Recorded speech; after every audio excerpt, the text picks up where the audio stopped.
Give me a minute and let's talk about the pro-Ukrainian protests in Donetsk back in March and April of 2014. So this is the 10-year anniversary of the Maidan.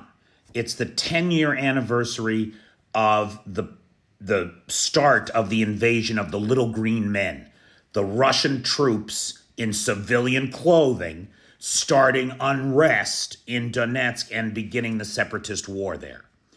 Now, I know a guy, let's call him Alexander, because everybody here is named Alexander, or never mind, doesn't matter.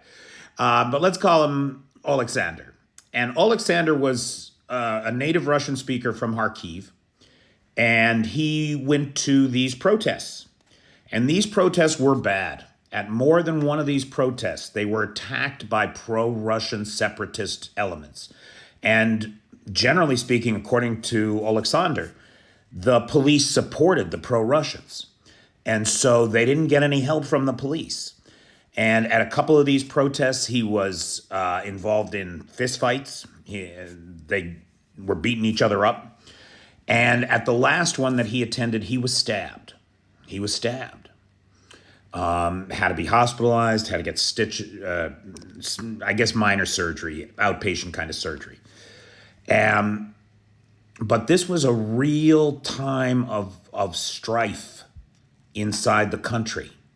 And it is important to recognize that for every one Russian speaker who was loyal to Russia in the Donetsk region, there were 10 Russian speakers that wanted to be Ukraine.